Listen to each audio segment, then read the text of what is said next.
Magandang gabi. Alam niyo na, Tito ng White Mesa. So, itong gagawin natin ng reaction video ngayon is, title nito is I'm a Flirt remix ni Nate Man. Official music video, no? So, um, featuring Lucky. So, napakinggan na naman siguro ng karamihan yung itong kanta na to, no? So, hindi ko na patatagalin.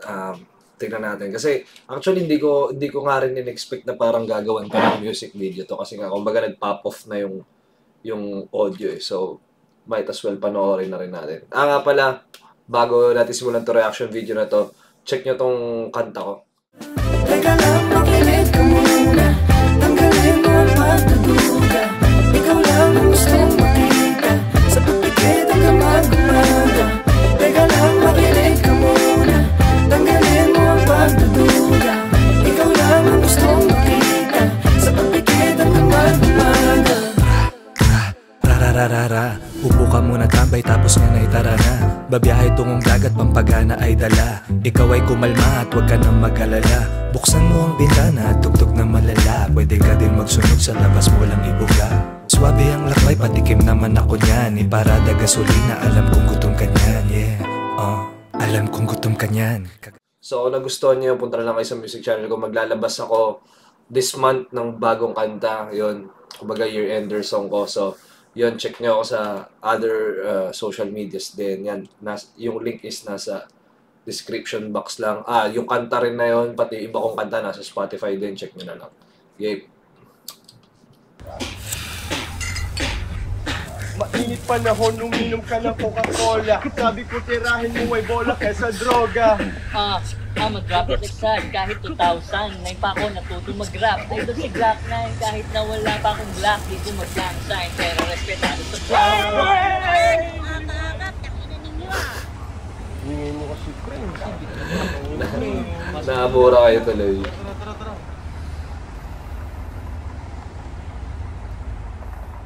Peter Solano. Kung saan kayo pupunta?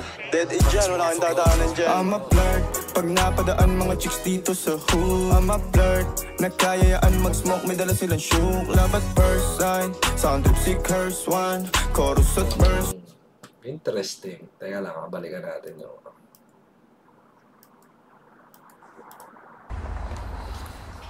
Kung saan kayo pupunta? Dead end dyan, wala kang dadaanan dyan. I'm a flirt, pag napadaan mga chicks dito sa hood. I'm a flirt, nagkayayaan mag-smoke, may dala silang shook. Love at first sight, sound trip si curse one, chorus at verse, yeah. Ako daw first, yeah. Yeah, I'm a flirt, pag napadaan mga chicks dito sa hood. I'm a flirt, nagkayayaan mag-smoke, may dala silang shook. Love at first sight, sound trip si curse one, chorus at verse, yeah. Ako daw first, yeah. I'm a flirt. So, umpisa pa lang gusto ko yung concept nung... So, ay tackle natin dito is yung visuals, no? Since naparanggan naman na natin karamihan yung audio, no? Pero kung syempre, tatakal din natin. Pero focus tayo ngayon sa visuals. So, starting off, gusto ko na yung concept, like, alam mo yung... Parang siyang retro, tapos meron siyang effects ng comic strips, no? So, like cartoonish. Like, nakita nyo nag-pop out yung mata ni Nate Man dun sa isang scene na yun. So, props na agad. I mean, kumpara sa mga, kumbaga lumalabas ng mga visuals ngayon sa Pilipinas, no? Sa mga music videos, I mean, para sa ano to, breather, tsaka kumbaga, hindi naman, fresh siya sa mata in a way na, kumbaga, hindi katulad ng mga music videos na naglalabasan niya, na parang iisa lang yung takbo or concept ng music video. Tuloy natin. One, chorus at verse niya, ako daw first niya. I'm a flirt, dumiretso sa amin pagtapos sa club. I'm a flirt, malagkit yung titig parang na in love. I'm a flirt, sumama siya sa akin agad-agad. I'm a flirt, kahit hanggang magdamag. So baby please, sabihin mo sa akin kung bakit ka nandirito. Just baby don't lie, siguraduhin mo lang na walang magagalit sa ating pagsasama. Handa ka bang maghintay? Sasama ka ba kahit saan pa magpunta? Basta tayong dalawa lang at wala nang iba. Hayaan mo yung ibang mga tropa sa hood, babe. Pag tungkol sa akin, wala silang alam. I'm a flirt. So, bakit ituloy? Actually, natutuwa ako. Sobrang pleasing. Tsaka ang galing ng pagkakadirect. Shoutout sa director nito. Tsaka sa nung photography, no? So, shoutouts dun sa, Ang galing. Kasi, siya, visually pleasing. Tsaka, alam niyo yan, entertaining siya in a way na, it reminds me of yung mga R&B rap nung 2000s, no? Given na siguro yun nga, kumbaga, yun din yung concept nitong kanta na to, no? So, sa mga di nakakalam, yung I'm a Flirt is originally by R. Kelly. Or kung narinig nyo rin yung may version din nito si Bow Wow, no? So, yun, konting trivia lang, year 2000, so Y2K. So, yun, parang siguro yun, na kinapture din nila yung, like, yung vibe na yun, like, yung mismong pinagsampulan yung concept ng kanta, no? Like, yung kumbaga merong story, kumbaga yung storyline nung parang ang concept nung araw sa mga music video is parang yun nga, kumbaga dati kasi more like yung story ng lalaking rapper na hardcore is parang kumbaga cute siya tignan na, kumbaga kasi ngayon, di ba, usually yung mga music video na pag may babae, kumbaga parang talagang sexy scenes, ganon. Ito yung parang nung panahon na yun, parang yung it will make you feel na yung tipong nai-inlove ka sa babae, kumbaga yung tag nai-inlove sa babae. So yun yung kinatutuwa ko dito, kumbaga basta entertaining siya panoorin gano'n. I'm a flirt. Pag napadaan mga chicks dito sa hood, I'm a flirt. Nagkayayaan mag-smoke, may dala silang shook. Love at first sight, sound trip si curse one. Chorus at verse, yeah. Ako daw first, yeah. I'm a flirt. Pag napadaan mga chicks dito sa hood, I'm a flirt.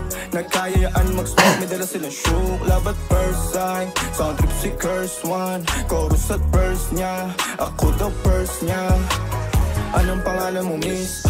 Huwag sanang masamain. Gusto ka lang makilala, hinala ang buhay mo guguluhin. Di ako katulad ng mga naging lalaki mo, di rin ako tulad ng mga naging babae mo. Wala akong alam sa mga putang sinasabi mo. Ang ganda ng ate mo. Tapos nagsusungit pa, ba't di ka nagsasalita? Ayaw mo bang kinukulit ka? Sabihin mo lang naman sa'kin, di naman kita pa paluhain. Diba yun yung sinasabi ko, baga parang, alam mo yun, yung cute lang siya na, cute siya panoorin, like, parang feeling mo binata ka na, kumbaga parang high schooler yung feeling pag pinapanood mo tong music video. Like, at least for me, yun yung nafe-feel ko. Tsaka, ang galing, ang creative lang kasi, actually, shoutouts din kay Nate Man. Parang, so far siguro sa mga napanood kong music video niya, like, ito yung parang, dito ko nakita yung other side ni Nate Man na parang yun yung creativity niya, like kung paano siya mag-have fun dito sa music video, no, like paano ko ba sabihin, kumbaga ngayon ko lang siya nakita na talagang as in umarte, kumbaga artista things, no? Kumbaga parang umarte kumbaga gumanap sa isang role sa music video, no? So parang first time ko lang makita na ganun si Nate Man, like in full effect. Meron siya mga kanta na napanood ko na yun nga, may pinoportray siyang certain role, pero ito yung feeling ko na parang first time ko siya napanood na yung as in animated yung expressions niya. Kumbaga talaga kumbaga talagang umaarte siya. So, shoutouts kay Nate Man, props. Kumbaga, dito mo makikita, ako, feeling ko, personally, parang, dito sa music video na to, kasi syempre, yung kanta, narinig na natin. Based dito sa music video na to, dito ko nakikita yung na nagmamature si Nate Man at nag-e-evolve siya sa craft niya, sa art form niya, sa artistry niya. Kumbaga, nakikita ko na pinupush niya na kumbaga mag-level up or mag-add ng bago sa kanya, sa pagiging artist niya. So props kay Nate Man, man. Parang yun yung nakakatawa kasi kumbaga hindi nag-e-evolve yung artist. Basically, kung gets nyo, yun ang maganda. So, ito yung mga tipo ng, ano kasi, para sa akin na, makings ng isang artist na magtatagal sa eksena. Pag hindi ka na kontento sa isang spot lang, kumbaga, tinatry mong i-navigate or alamin yung ibang aspeto pa na pwedeng, like yung potential mo, like ano pa yung kaya mong i-extend, gawin sa art form mo para, kumbaga, magkaroon ka ng bagong spark or, kumbaga, bagong inspirations. Galing, Nate, man. Dadalhin sa mga paluwain, dadalhin sa mga mamahalin. Siguruhin mo lang na sa akin ang iyong puso at isip damdamin. Tandang tayo ay tatanda rin. I'm a flirt, pag napadaan mga chicks dito sa pool. I'm a flirt, nakayayaan mag-smoke, may dala silang shook. Love at first sign, sound si curse one. Chorus at verse, yeah, ako daw first, yeah. I'm a flirt, pag napadaan mga chicks dito sa pool. Grabe mag After Effects yung nag-edit nito. Solid music video. Yung shoutouts din pala kay Curse One. Kumbaga, ano natin yan, kumbaga, isa sa mga talagang OPM hip-hop legends yan si Curse One. Kumbaga, isa sa mga icon ng 2000s yan. Kumbaga, kinalakihan din natin yan na kumbaga talaga sound trip din talaga si Curse One nung era na yan. Kumbaga, isa siya sa mga icons ng OPM hip-hop. I'm a flirt, nakayayaan mag-smoke, may dala silang shook. Love at first Grabe mag-after Curse one din sound trip niya. Chorus at verse, yeah, ako daw Buti na first, patangay yeah. dito, no?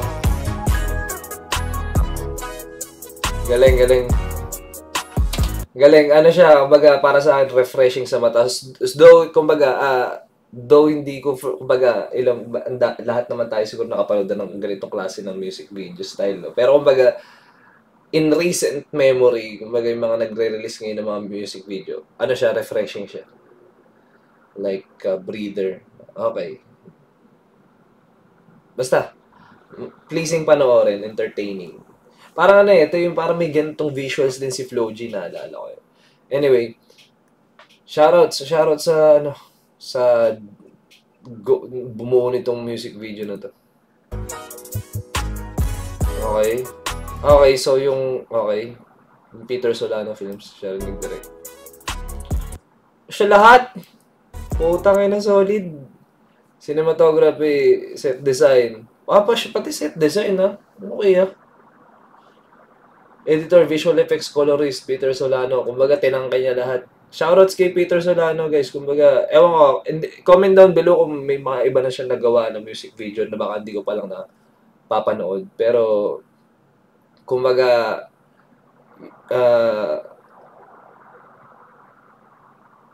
nitong mga nakakaraan, lalo na for the past 2 or 3 years, kumbaga, may ilang director lang na nag-dominate ng mga music video, especially sa mga sa hip-hop category, no? Sa hip-hop genre. So, ewan ko pero feeling ko, sa ganitong klase ng trabaho, feeling ko matagal na rin si tong Peter Solano. Ngayon ko lang siguro siya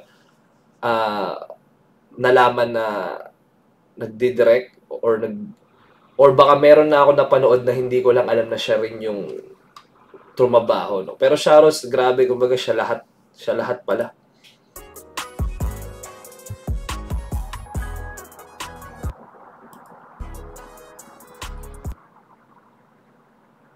Okay.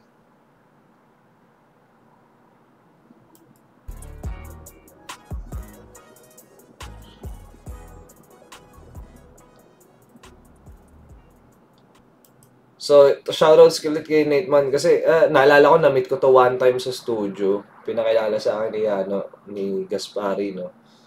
Nakasabay ko siya sa studio noon eh. Like, alam ko, nagsi-session din sila nagtas ng pagdating ko yun. So, kumbaga, way back kailan ba yun? Tagal na rin siguro, parang after pandemic siguro nung na-meet ko tong si Nate Man. At basta yun, shoutouts, ang galing. natutuwa ako para kay Nate Man kasi kumbaga, ano siya eh, like nag-grow siya as an artist. So it's a good sign.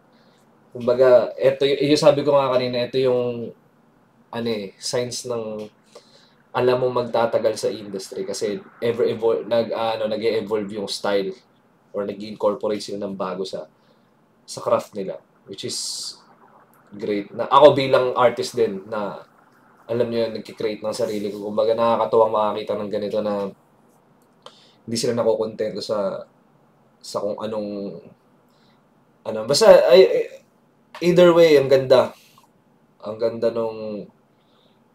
nung visuals, no. Wala akong masasabi. Siguro kung i-rate ko tong visuals na to, bigyan natin ng let's say 9.5. Hindi, sige. Para mahirap magsabi ng 10 eh. 9.5 yan. Magaling. Very pleasing. So, anyway guys, ulitin ko lang, check nyo yung kanta ko. Galabas ako ng bagong kanta itong month na to. So, check nyo na lang. Maraming salamat na agad sa inyo kung if you do so. Kung i-share nyo rin, maraming salamat na agad. It's basta thank you. So maraming salamat din sa mga patuloy na nanonood dito sa White Mesa, kahit alam nyo ng kumbaga halos every once a week or minsan let's say twice a month lang ako mag-upload ng content dito. Kumbaga alam nyo naman tong White Mesa, kumbaga ano tayo eh, passion tong ginagawa natin. Kumbaga basta maraming salamat. Magsi 7K subs na, hanggang ngayon nagpapasalamat pa rin ako, hindi ko na-expect na mangyayari yung ito sa channel tong ganito, nagsimula lang sa trip. Anyway, maraming salamat. God bless. Sana safe kayong lahat, no? At kita-kits ulit sa next video.